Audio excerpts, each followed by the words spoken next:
I remember the day my life began to unravel. It was a Tuesday, just like any other. I'd woken up late, groggy from a night spent debugging code for a new project at work. Emily, my wife of nearly 20 years, had already left for her job at the real estate office. I hurriedly dressed, grabbed my laptop bag, and made my way to the garage. That's when I noticed Emily's car was still there. Odd, I thought. Emily usually left before me. Maybe she took an Uber today? I approached her car, curious. As I got closer, something caught my eye. Under the passenger seat, partially visible, was a small, shiny wrapper. It was unmistakable, a protection. My heart skipped a beat, and my mind started racing. For a moment, I stood there, frozen. A mix of emotions flooded my mind: confusion, anger, and a gnawing sense of betrayal. I reached in and pulled it out, holding the small, damning piece of evidence in my hand. What was this doing here? Emily and I had been together since college, and this wasn't something we used anymore. My initial reaction was to confront her immediately, but something held me back. Emily was always so careful, so meticulous. She must have a good explanation, right? But deep down, a seed of doubt had been planted. I needed to know the truth before I did anything rash. I spent the rest of the day in a daze. Work was a blur of meaningless tasks, my mind constantly drifting back to the protection. I thought about our life together, our history. Emily was the charismatic one, always the center of attention at social gatherings, while I was the quiet, dependable one. We had built a good life together, but had I been blind to something? When I got home that evening, I decided to approach the subject carefully. Emily was in the kitchen, chopping vegetables for dinner. I watched her for a moment, feeling a pang of something I couldn't quite identify. Loss, maybe, or fear. "Hey, Em," I said, trying to keep my voice steady. "I found something in your car today." She looked up, her smile faltering slightly. "Oh, what did you find?" I took a deep breath and held up the protection. "This." Her eyes widened, and for a split second, I saw something flicker across her face. Panic? Guilt? It was gone so quickly I couldn't be sure. "Oh, that," she said, her voice too casual. "It must have fallen out of a client's bag or something. You know how messy my car gets." It was a plausible explanation, but it didn't sit right with me. Emily was always so organized, her car meticulously clean. Still, I nodded, not wanting to push it further just yet. "Yeah, maybe. Just thought I'd ask." We finished dinner in near silence, each lost in our own thoughts. Later that night, as Emily slept beside me, I lay awake, staring at the ceiling. The doubt was growing, gnawing at me. I needed more than her vague explanation. I needed proof. The next day, I called my best friend, Mike. He was an ex-military guy who had transitioned into private investigation. If anyone could help me get to the bottom of this, it was him. We met up at a local diner, and over coffee, I laid out my suspicions. Mike listened carefully, nodding occasionally. "John, you've got to be sure before you make any accusations," he said. "Let's get some concrete evidence. I've got some gear you can use." That evening, with Mike's help, I installed a small hidden camera in Emily's car. It was discreet, almost invisible, and would give me the proof I needed. As I set it up, my hands trembled. This was it, the beginning of the end, or maybe the start of something new. Either way, there was no turning back now. As I lay in bed that night, the darkness felt heavier than usual. Emily slept soundly beside me, completely unaware of the storm brewing. I closed my eyes, knowing that tomorrow could change everything. The next few days were torture. Every time Emily left the house, I found myself glued to the hidden camera feed on my laptop. At work, I could barely concentrate, my thoughts always drifting back to her car. I felt like I was living a double life, balancing my job as a software engineer while playing the part of an amateur spy. Emily, for her part, seemed oblivious. She went about her days with the same routine: work, gym, home. If she was hiding something, she was doing a damn good job of it. But the doubt gnawed at me, growing with each passing hour. One evening, I decided to take a closer look at her social media. Emily was always active online, posting pictures and updates regularly. As I scrolled through her posts, I began to notice small things that had previously escaped my attention. Comments from men I didn't recognize, likes from unfamiliar names. It could all be innocent, but combined with the protection, it painted a troubling picture. I called Mike again.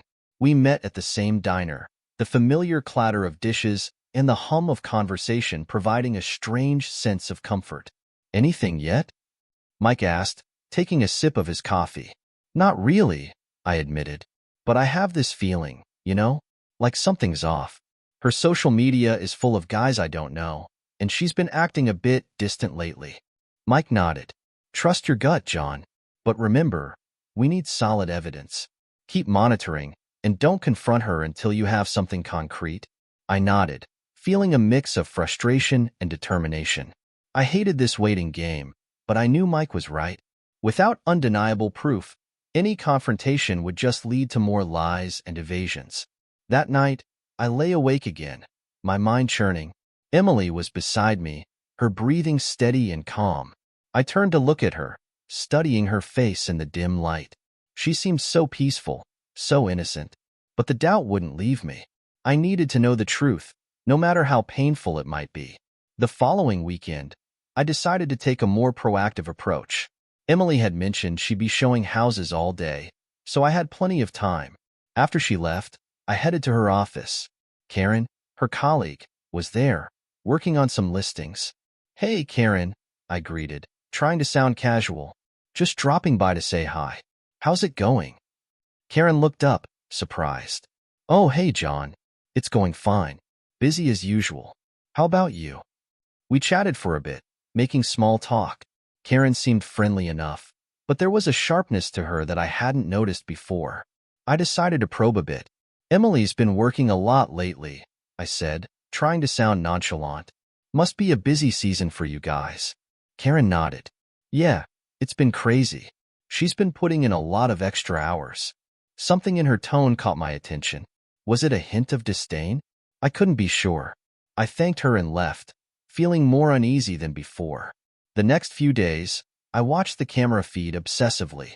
Emily's routine seemed normal, but late one evening, I finally saw something. She parked her car in a secluded spot and a man got in. They talked for a while, and then they started kissing. My heart sank. I recorded the footage, feeling a cold, detached sense of validation. There it was, the proof I needed. But as I watched, my emotions surged. Anger, betrayal, heartbreak. It was all too real now. I called Mike and told him what I'd seen. He advised me to keep collecting evidence, but I was already plotting my next move. Emily had betrayed me, and now it was time for her to face the consequences. The revelation that Emily was indeed unfaithful left me reeling. But I couldn't act on a single instance. I needed a pattern, a series of undeniable actions to ensure my response was justified and bulletproof.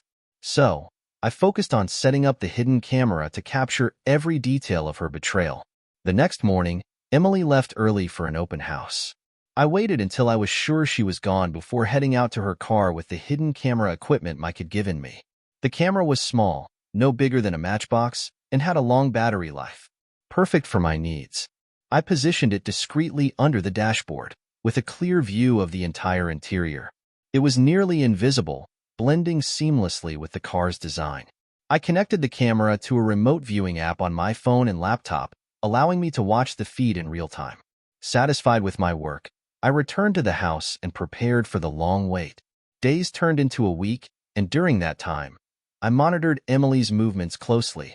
Each night, I reviewed the footage, meticulously noting every detail.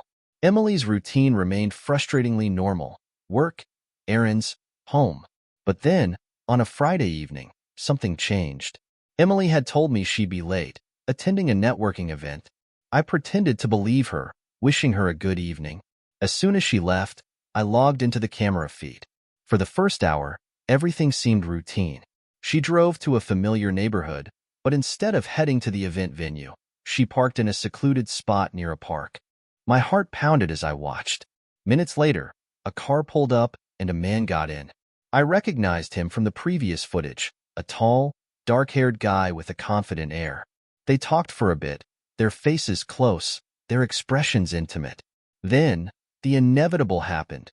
They started kissing, passionately, desperately. I recorded every second, my emotions a storm of fury and sorrow. This was it, the concrete proof I needed. Emily was not just having an affair. She was brazenly continuing it, lying to my face with every sweet word and smile. I called Mike the next day and shared the latest footage with him. "This is solid," he said, his voice steady. "But what's your plan now, John?" "I need more," I replied, my voice tinged with determination. "I want to make sure there's no room for doubt." For the next few weeks, I watched and recorded as Emily met with different men in her car. Each time, she used the same secluded spot, repeating the same patterns. It was as if she had a hidden life, a secret world that I was now a part of through the lens of the camera. The final straw came when I watched her with a man who wasn't just a stranger. It was someone I knew, our neighbor, Tom. He'd been to our barbecues, shared beers with me, and now here he was, betraying me in the worst possible way. The anger I felt was almost overwhelming, but it was a cold, controlled fury. I saved all the videos, organizing them meticulously. I was ready to act. Emily's double life was about to be exposed, and I would ensure she faced the full brunt of her actions. But as I sat there, staring at the screen, a small part of me still hesitated. Was this really the right path? Could I live with the consequences of my revenge? The questions lingered, but the weight of her betrayal was too much to ignore. I had to see this through, not just for myself, but for the truth. Emily's time was running out, and I was prepared to make sure she felt every bit of the pain she'd inflicted on me. The hidden camera had done its job, and now it was my turn to act. The day had finally come. I had all the evidence I needed, meticulously recorded and organized. Emily had no idea what was about to hit her. I felt a cold, detached sense of purpose as I prepared for the unveiling of her betrayal. There was no turning back now. I spent the morning creating anonymous accounts on various social media platforms. I knew that simply posting the videos wouldn't be enough. I needed to ensure they reached the right people. Friends, family, colleagues. I wanted everyone to see the truth. Emily was at work, oblivious to the storm brewing. I uploaded the first video, carefully tagging people who would spread it like wildfire. The title was simple but damning: "The Real Emily Mitchell." Within minutes, the views started climbing. Comments poured in, a mix of shock, outrage, and disbelief. I sent the videos directly to her friends and colleagues, making sure to include a brief message: "Thought you should know what Emily's been up to." It was ruthless, but I felt it was justified.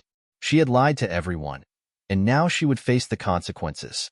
As the day progressed, my phone buzzed incessantly. Friends called, horrified, asking what was going on. I ignored most of the calls, focusing on spreading the videos as widely as possible. The reactions were as expected: outrage, condemnation, and a sense of betrayal. People couldn't believe the woman they thought they knew was capable of such deceit. Emily called me in a panic around noon. Her voice was shaky, filled with desperation. "John, what is happening? People are sending me these videos. They're saying horrible things." I kept my voice calm, almost cold. "Emily, I know everything. The lies, the affairs. I've known for weeks. This is your doing, not mine." There was a stunned silence on the other end. Then, she broke down.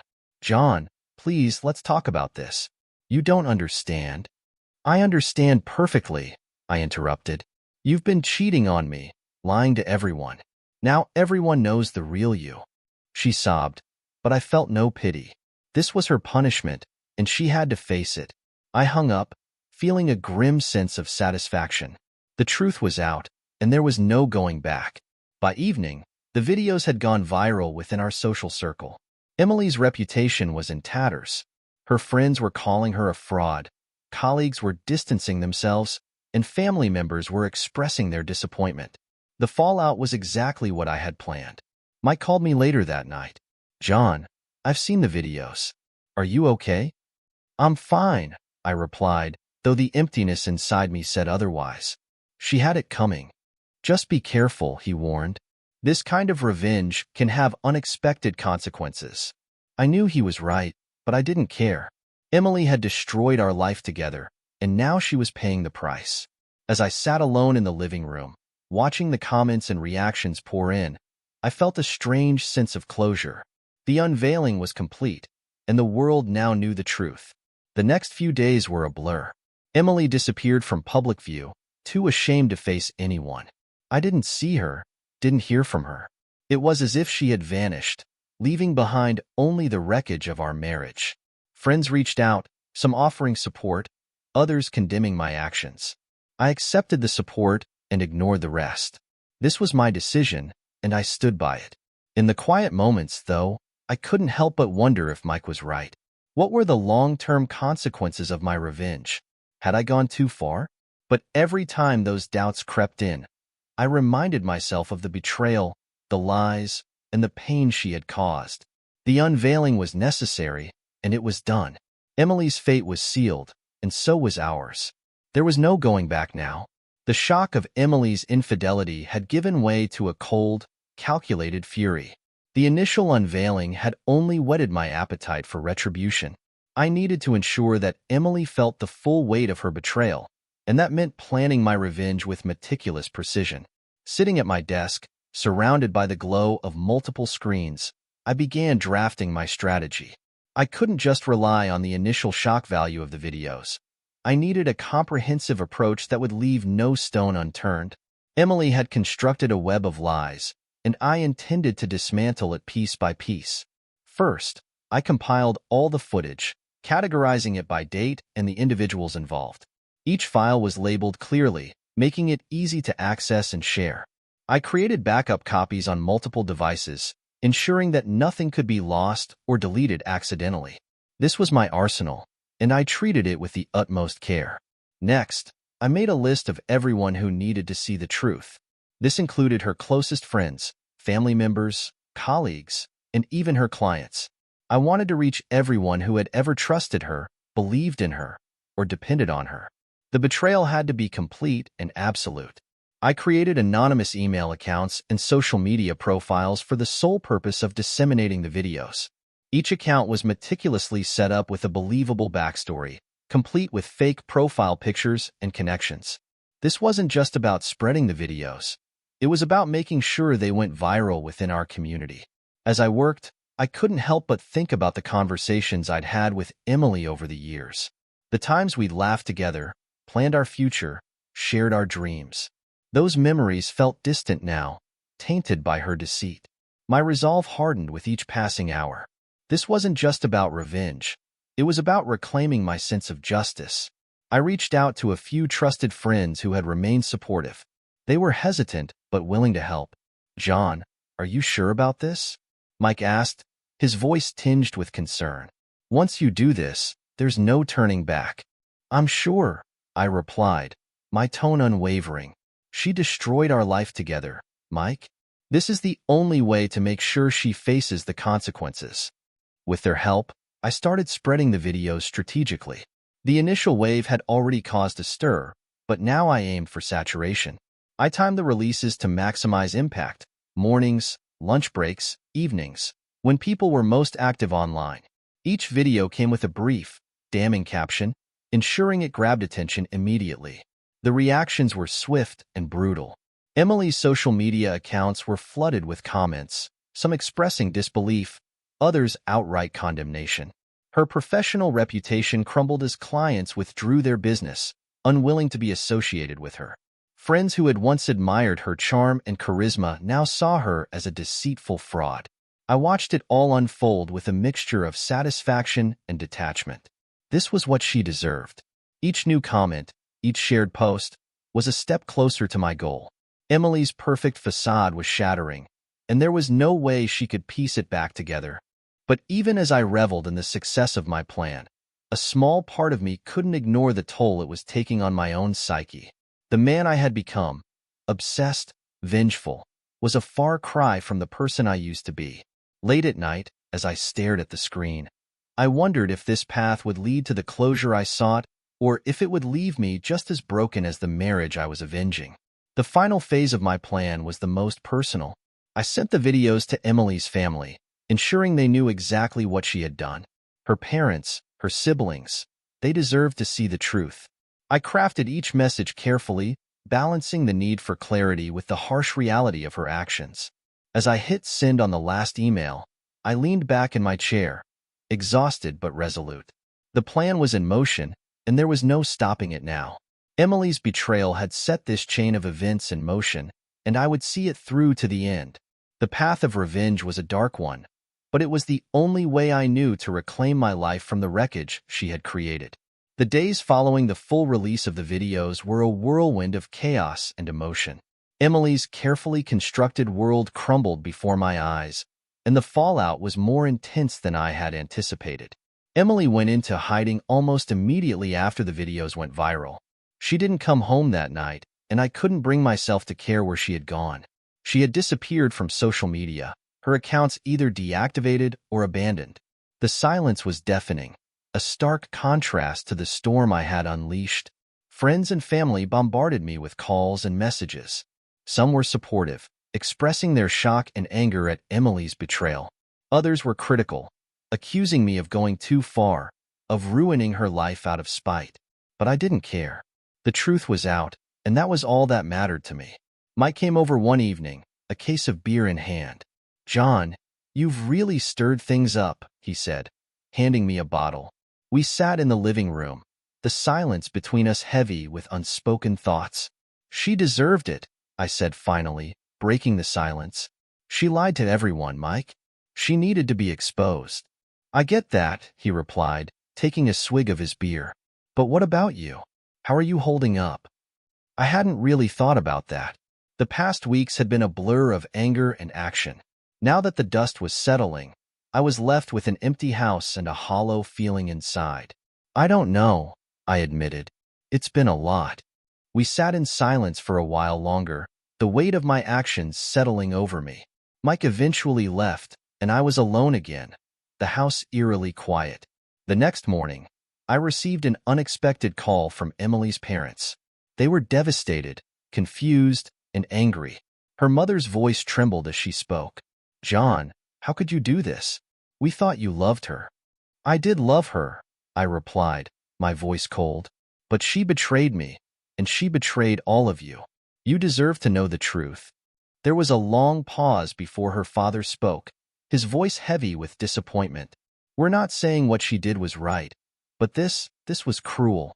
I hung up, feeling a pang of guilt, but I pushed it aside. They had to understand the depth of her betrayal.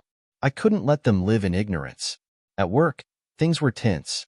My colleagues had seen the videos, and while some expressed support, others kept their distance.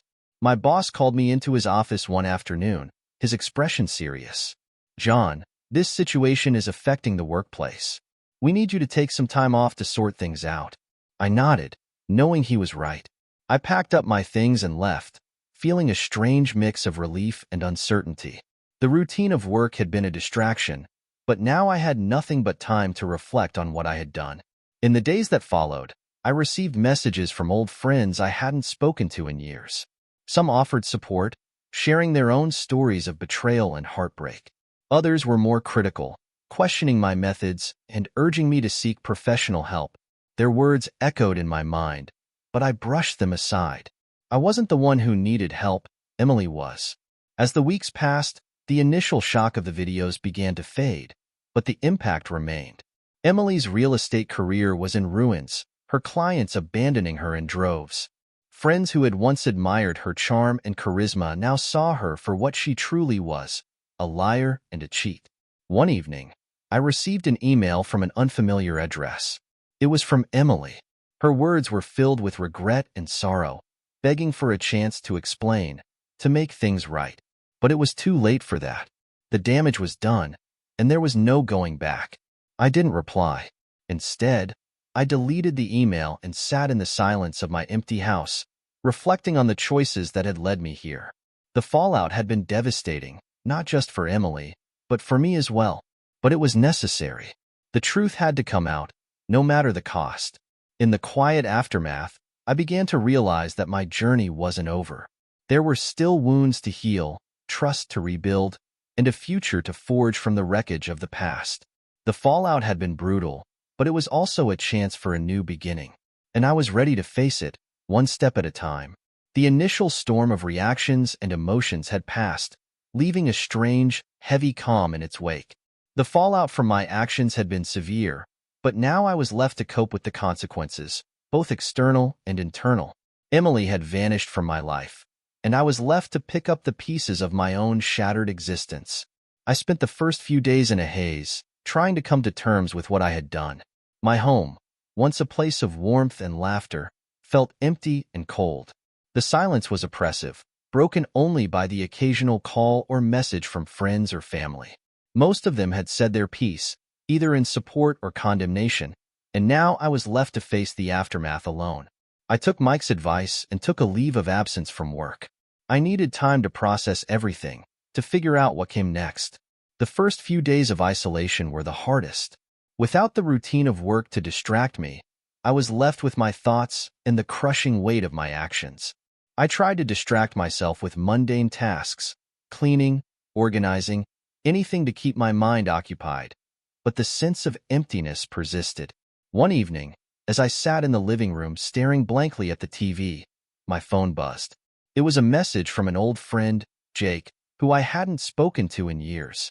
We'd lost touch after college, our lives taking different paths. He'd seen the videos and reached out, offering his support. "John, I'm here if you need to talk.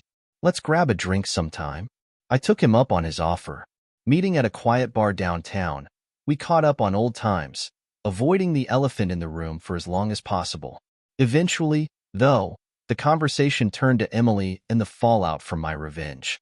"Man, that's rough," Jake said, shaking his head. "I can't imagine what you've been through, but you need to find a way to move forward. Holding on to this anger will only eat you alive."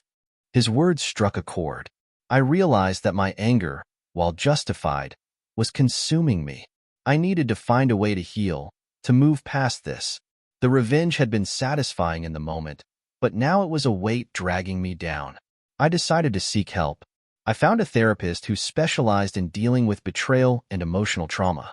The first few sessions were difficult, forcing me to confront feelings I had buried deep inside. But slowly, I began to feel a sense of release.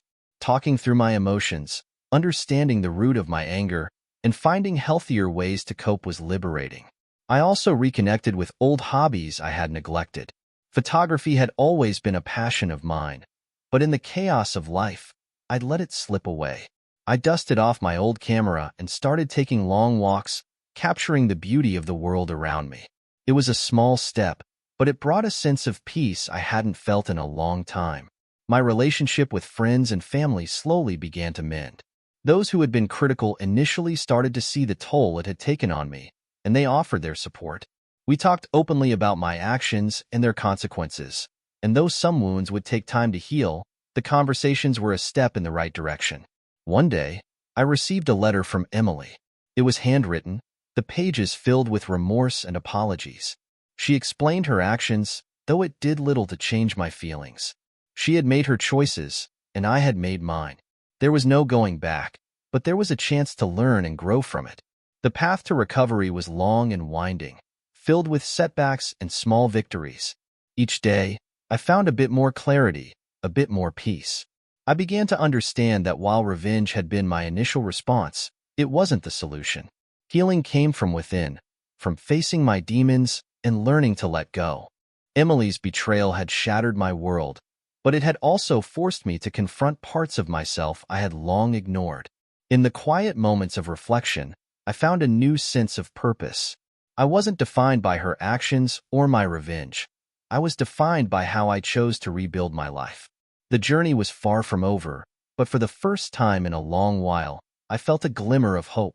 The consequences of my actions were severe, but they had also set me on a path of self-discovery and healing. And in that, I found the strength to move forward. The realization that revenge hadn't brought me peace was a difficult pill to swallow. The satisfaction was fleeting, leaving behind a chasm of emptiness.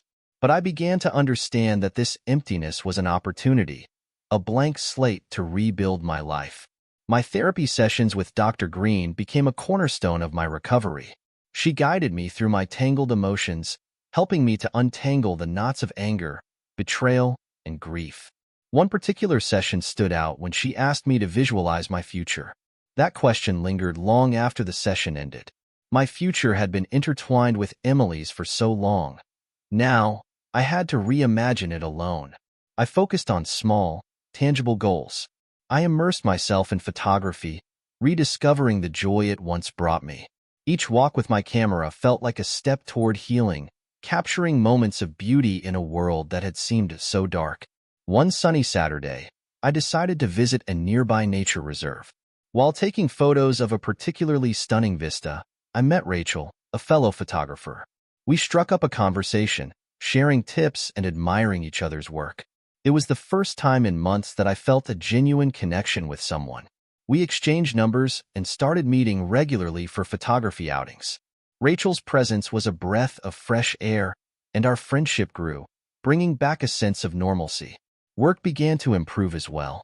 My boss, Mr. Carter, noticed the change in me. "John, I've seen your dedication.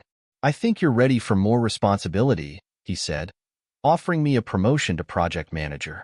This new role gave me a sense of purpose and allowed me to channel my energy into something productive. Emily's absence loomed large, but less painfully as time passed. I learned through mutual acquaintances that she had moved to another city, trying to start anew. The thought no longer stung as it once did. Instead, I felt a muted sense of closure. One evening, while reviewing some recent photographs, I stumbled upon the ones I had taken the day I met Rachel. The memories brought a smile to my face.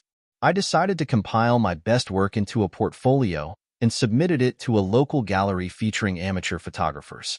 To my surprise and delight, they accepted my submission for an upcoming exhibition. The preparation for the exhibition was exhilarating, giving me a renewed sense of purpose. I poured my heart into selecting and framing each photograph, ensuring they told a story of recovery, resilience, and rediscovery.